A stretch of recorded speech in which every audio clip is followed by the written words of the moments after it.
Hi,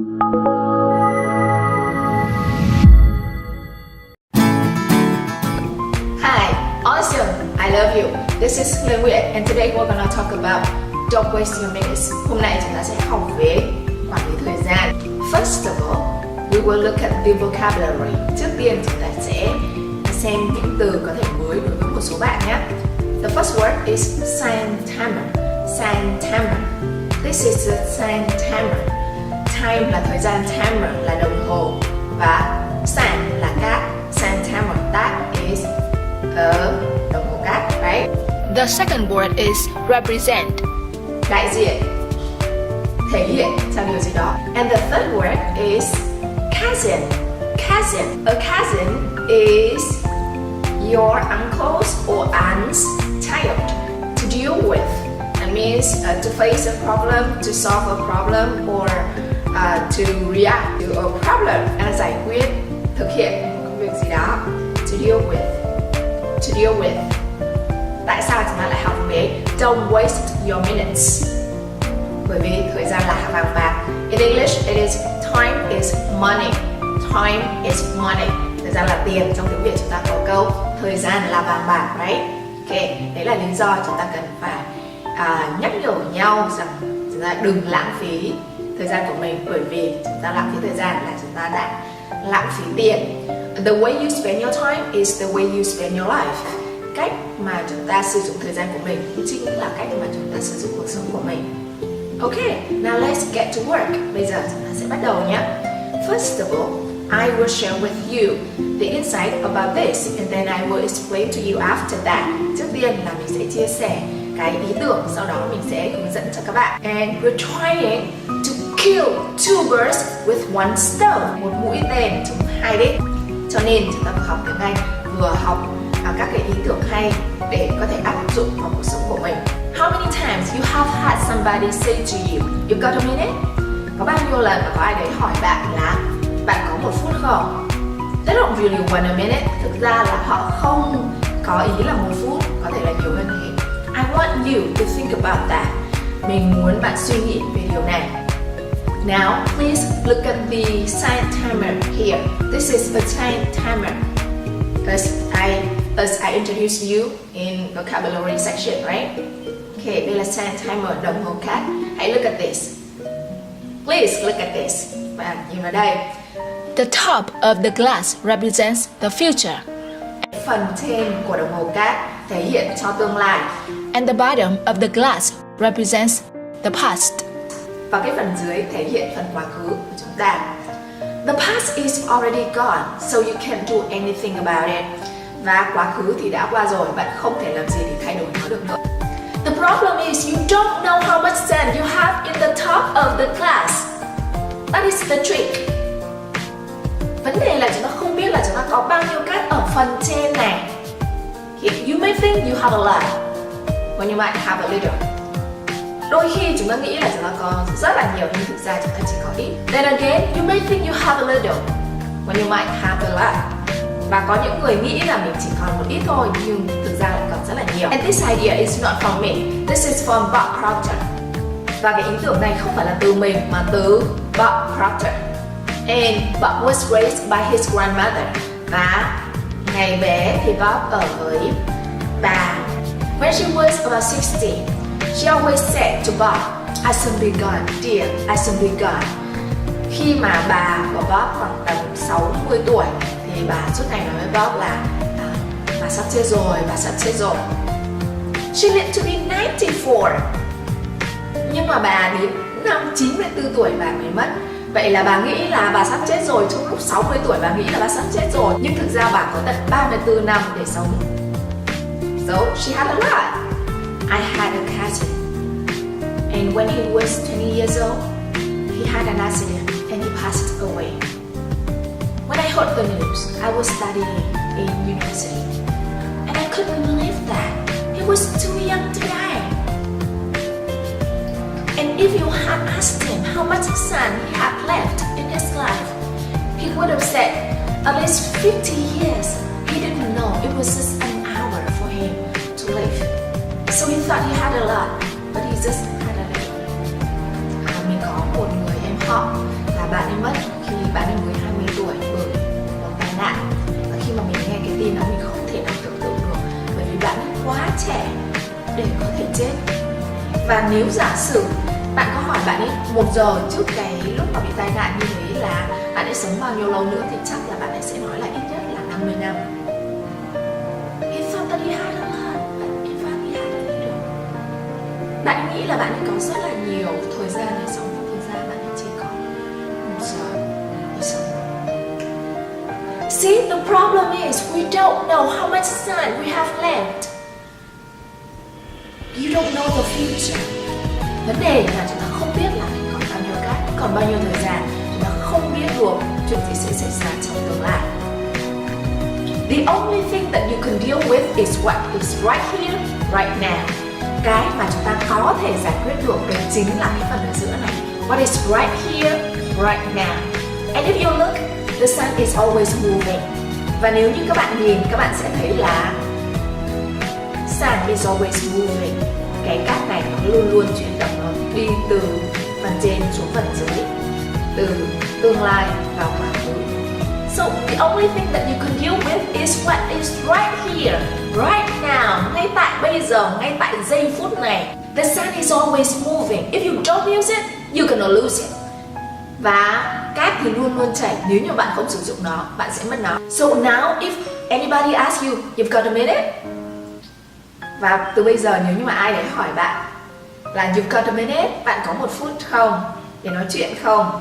So you need to think about it, và bạn cần phải nghĩ về điều đó. Và hãy nhìn điều này ở góc độ tài chính nhé.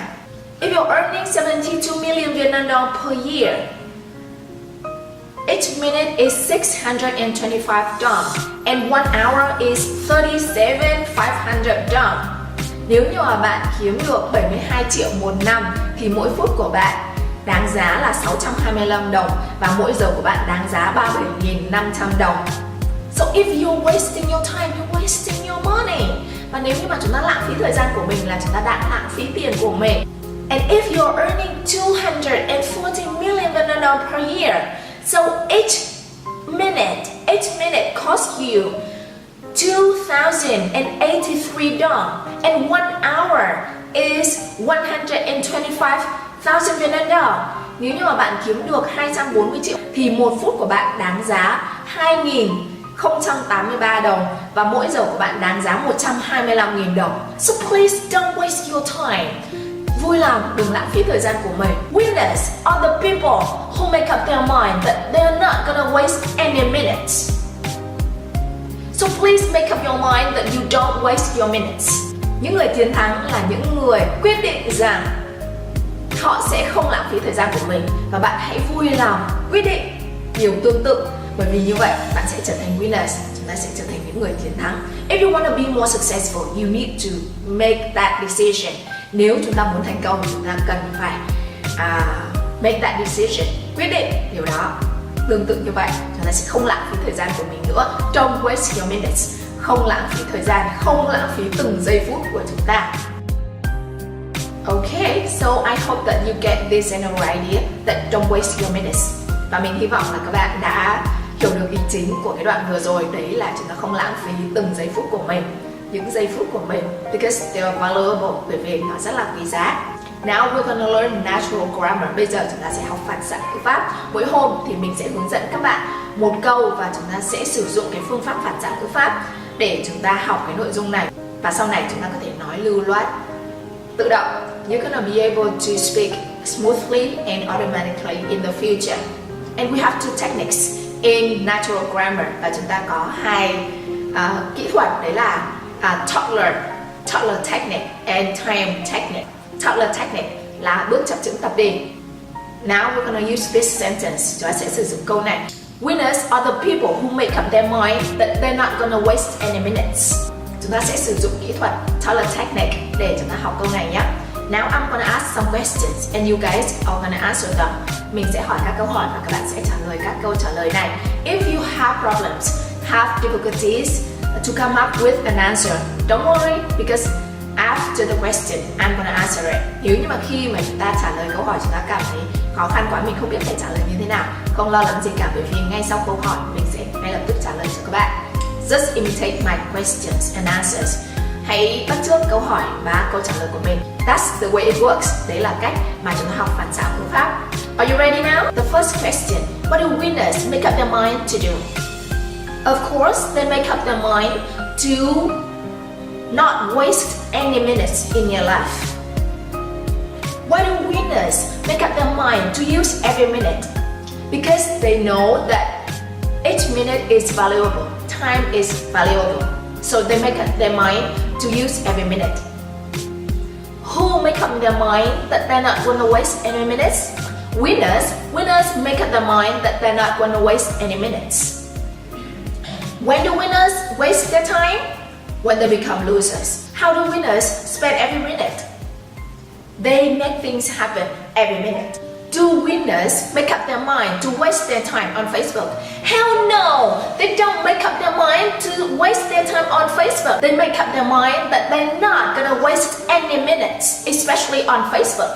Và kỹ thuật thứ hai là chúng ta sẽ sử dụng kỹ thuật time technique để chúng ta học về các thi khác nhau. Chúng ta chỉ cover 3 thì cơ bản thôi. Sau khi học xong 3 thì cơ bản, các bạn sẽ học các cái thì tiếp theo. Bây giờ chúng ta sẽ đổi thành ngôi 3 dấu ít để các bạn có thể học chia động từ luôn nhé. For example, now we will say Lan makes up her mind that she is not gonna waste any minutes. Lan makes up her mind that she's not gonna waste any minutes. Và chúng ta sẽ nói trong quá khứ, chúng ta sẽ nói như thế nào?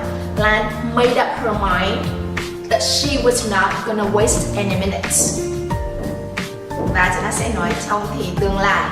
Lan will make up her mind that she will not waste any minutes. Lan will make up her mind that she will not waste any minutes. Lan will make up her mind that she will not waste any minutes.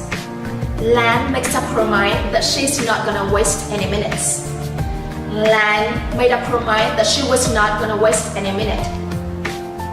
Okay, we have covered everything about the insight. Don't waste your minutes. So I hope that now you treasure your time more. Mình hy vọng là các bạn sẽ cảm thấy quý trọng thời gian của mình hơn. Please save every minute of your life because the way you spend your life is the way you spend your time every day, each moment. Remember that the sun is always moving and this is what we can deal with. Save every minute, please.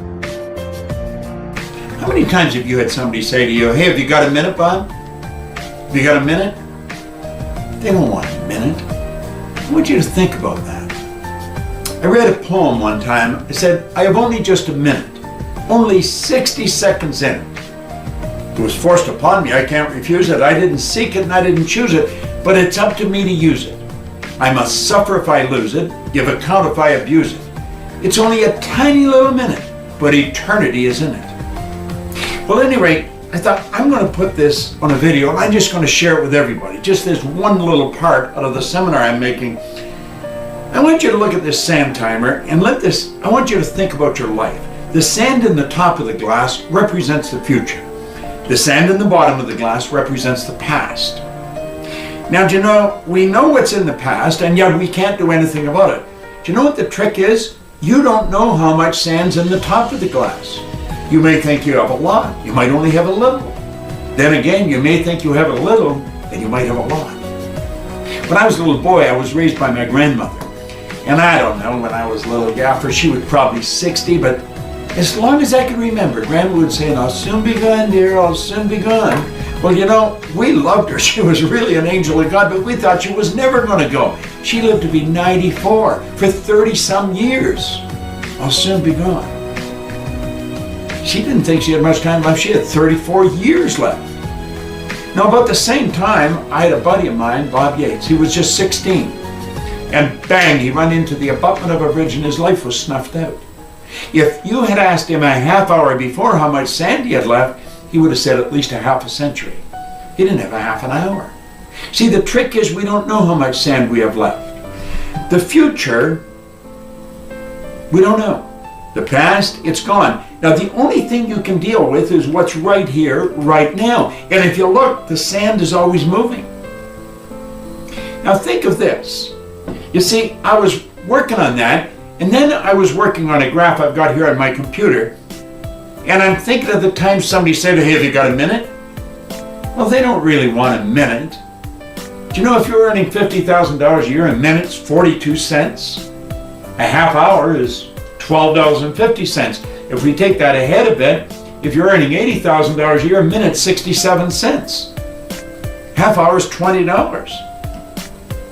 If you're earning $150,000 a year, got a minute? It costs you $1.25 a minute. A half hour is $37.50. So do you see, if somebody said, you want to stop for a cup of coffee? Well, if you're earning $250,000 a year, a minute is $2.08. Half hour is $62.50. And then, of course, you got the coffee to pay for on top of that. So you see, the point is this. This is all we've got right here, right now. We don't know how much we have left in the future, but we do know what we've got now. And I have found the people that win are the people who make up their mind. They're not going to waste the minutes. They're going to be productive. They're going to make it happen every minute. Thank you so much for watching. This means a lot to me. Please keep hardworking and never give up. Goodbye for now.